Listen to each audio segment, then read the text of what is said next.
have Wales been getting better recently? Are they on the up? The short answer is yes, they honestly have. And there's kind of ways to kind of tell that they are getting better and that things are looking a little bit brighter for Wales. But first of all, I think people should understand. First of all, I am a neutral. I don't support Wales. I don't support any Europe team. But I think it's important that people understand why kind of Wales were in that position in the first place. And I think it comes down to one thing, that normally for teams when they go through a transition period from generation to generation, the kind of better players that are younger get to kind of funnel their way in alongside the experienced players. For instance, if you look at the Springboks, now the guys that are going to be playing in the 2031 World Cup, the Elrich Lows, the Ivan Roos's, or maybe Hashim Peed, or Jaden Hendrickse, or young guys like that, like Chisel Jooste even, or all these guys that are now getting opportunities or will be getting opportunities, or Sasha is a perfect example as well, and Ruan Nortje as well. They're getting funneled in alongside these really well-experienced players, but not all at once. They're getting funneled in slowly but surely. For instance, Elrich Low and Sasha Ngomezulu played their first game against the All Blacks. I think it was 2 years ago. They played their first game against the All Blacks at home. And that was like a big deal because it was two inexperienced guys playing for the Springboks against the All Blacks. But they did very well. They slotted in very well. But they were surrounded by the likes of Faf de Klerk, a Kobus Reinach, a Dale Lindy, a Jesse Creel, Sia Khaleesi, Eben Etzebeth. They were surrounded by all those guys. So they could easily come into the system, understand what it takes to win at that level, see the other guys around them, be able to win at that level. First of all, they understand what it takes to win at that level, what it feels like to win at that level, and they can kind of get themselves comfortable at that level because they know what it takes. If these Wales guys right now have kind of been chucked as a group of youngsters completely into the deep end and kind of had to fend for themselves, there's been a few of these guys that have maybe played with some of the legends from the past, like a Dan Biggar or a George Norton stuff. But if you think of that whole group from 2019 for Wales, which is kind of the last of that real good squad from Wales, obviously, but they played a little bit after that. None of these youngsters right now played or got involved with them at international level and got to learn from them and get funneled in with them. Yes, Louis Rees-Zammit kind of did. He got funneled in, and some guys like that. But if you think mainly like the centres now for Wales, some of the young guys that are only playing for the first time this year or last year, they never got the opportunity to kind of figure out or experience for themselves what it feels like to be in that Wales team that is really good, that can take on a good team every single week. I mean, a few years ago as a Springbok fan, I mean, every single time we play Wales, I would be stressing because I know it's always a close game, it's always a tight battle, and they always make it so difficult for us to win.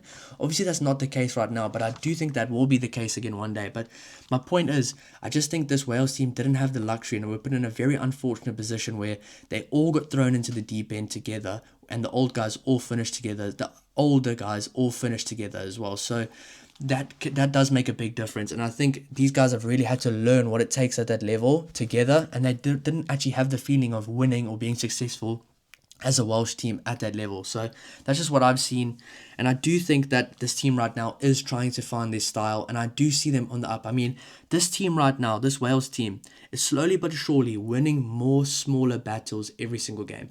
Every single game they're playing right now, they are winning more and more of those small battles, what it takes in the game.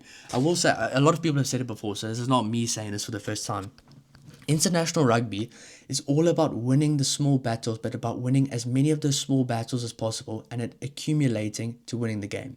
That's just what it is. I mean, if you think the small battles include the ruck battle, the turnover battle, the discipline battle, the set piece battle, the kick battle, the advantage line battle, taking opportunities counts as a battle, the points you get on 22-meter entries. And Wales is slowly but surely winning those little battles throughout the game, but in the overall picture aren't winning. For instance, at set piece, they're getting a lot better at winning their own set piece now, but overall they're still not winning the overall set piece battle. When it comes to dominant hits, they're getting a lot more dominant hits. I can tell right now this team is a lot more confident at making dominant hits or getting over the advantage line on attack, but they're still not doing it as much as the opposition team. But it is getting better, whereas a year ago they were just nowhere in any of these facets. I mean, if you think of Rice Carey, their prop right now, he's a really exciting player for them, getting the ball over the advantage line every time. Their centers right now are absolutely huge, monstrous centers, and they are doing really well getting over the advantage line, playing good rugby. They've got good skills, and the backline is very exciting for Wales right now. But the one thing is they just aren't doing it for 80 minutes, but that will come. Now, obviously, I don't think Wales are going to win the next World Cup, but I do think there is something to be excited about for this team. And the thing is, now with this Wales team, it's kind of like they're trying to find their style, because obviously Wales back in the day were very much a kick dominant team. They'll do the box kicks, they'll try out muscle you, they'll try put so much pressure on you. But this Wales team right now might not be the type of Wales team that plays the exact type of style, or that kind of suits the same type of style that that old team played. If you think of the 2019 team, the 2015 team from Wales, and a lot of people saw some really good tries from those Wales teams, but that Wales team was actually a very kick dominant team. And I'm not saying kick dominant, having a lot of kick dominance is bad. It's actually very good. It's probably one of the leading ways to win a rugby game nowadays. But this team right now, every time they do kind of spread their wings a bit, play a bit more expansive rugby, they look so dangerous, and they've got some really good ball players. So I do think right now this team shouldn't be kind of going to that old way of kicking the ball away and trying to win the aerial battle, because that was an established Welsh team that established that that style was the best style for them to win games and be successful. I think this team right now needs to try every single thing possible and find what style suits them. I mean, right now they've been last week against Scotland, they spread the ball out wide a bit. They played directly down the gut of Scotland, and it actually worked out really well. So I mean, they've got some really good ball carriers: Reece Carey, Tane Plumtree, Aaron Wainwright's been phenomenal as well. If you think in the back line, their centres are awesome. Their scrum of Thomas Williams is phenomenal. And then Louis Rees-Zammit, Josh Adams had a great game. They've got some really good players, but they just need to put it together for 80 minutes. And they just need to find their style of rugby. That's all they need to do.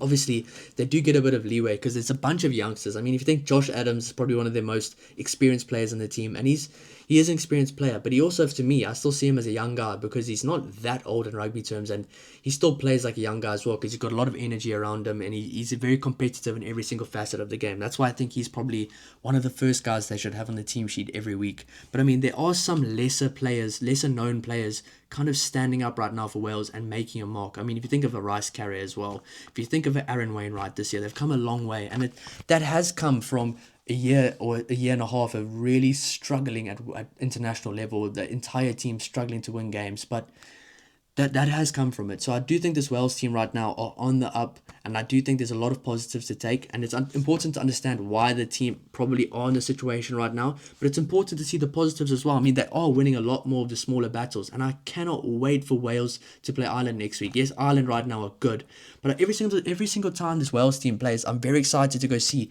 what did they do better this week than last week. And I think for this Wales team right now, it's not going to take a year for them to get to the top. It's not going to take a year and a half. It could take 2 years. It could take a whole World Cup cycle. It could take 4 years.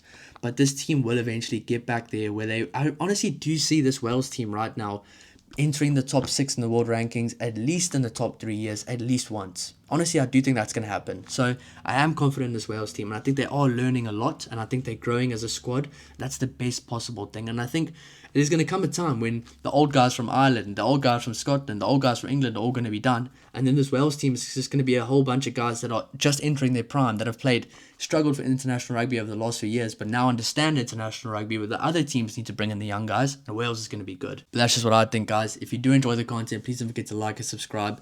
I will be doing a bit of a who I think Wales should pick for their next upcoming game against Ireland. That'll probably be coming out on Sunday, so stay tuned for that one. If you do disagree with some of my takes, let me know in the comments down below. If you do agree with some of my takes, also let me know in the comments down below.